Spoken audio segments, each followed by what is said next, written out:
So over the last week, in a number of newspaper articles, I think the Daily Mirror, the Sydney Morning Herald, and perhaps an article in Perth, was a story about Sarah Wilson. And if you don't know who Sarah is, she wrote the book I Quit Sugar, which is a great book. I loved it, and it really is or was a way of making us really aware of just how much sugar we were eating.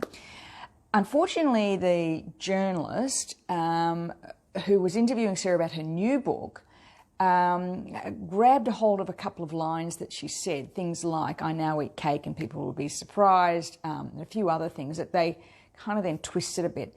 And she spent the week kind of trying to say what she really wanted. But it really goes to show that every decade there's a new way of eating.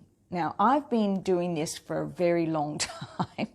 You know, since the days of the leg warmers and the headbands. And every decade, there is a new way of eating that people jump on this huge bandwagon. So, you know, in the 70s, the early 70s, it was all about Pritikin, really, really, really low fat. Like, you just cut the fat off everything and no butter or milk or anything like that.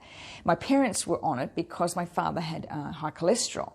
And of course, now we know it's got nothing to do with that. The next came after that, when we swung it towards the end of the 70s into the early 80s, was all about Atkins diet, which is high fat, low carbohydrate, not unlike the keto protocol they talk about today.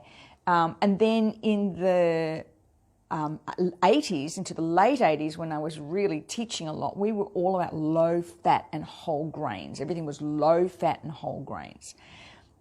Then we swung totally the other way, sort of into the 90s was all about this low sugar or no sugar. And the reason was because people started to eat so much sugar in the 80s because that low fat tasted terrible. And then it became kind of, next was paleo, and then we went to keto, and, you know, heaven help us, don't eat a banana. So every decade there's something brand new. But there's something that hasn't changed, and that is trusting in your body's own wisdom. Now, I've done a series of videos on this. There are 4 aspects. You are an individual. What works for your best friend or your neighbor or your parents or somebody down the road doesn't necessarily mean it's going to work for you. Number 2, it's got to be intuitive. What's your body really feel like? And listening and honoring those messages.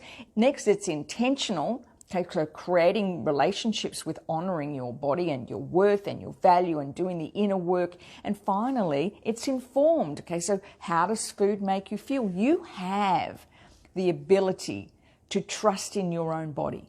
You have the ability. Your body operates without you even thinking about it. Your heart keeps beating, your lungs keep operating, your liver detoxes. Yeah, it's strange, huh? You don't need a detoxing tea. Your liver does all that all by itself. But what happened is, you know, we've moved away from trusting it.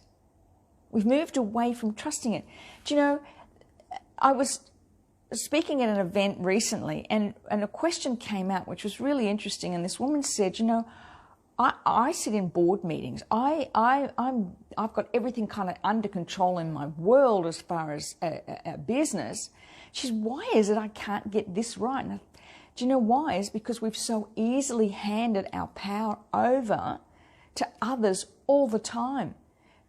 There is no actual trick to this.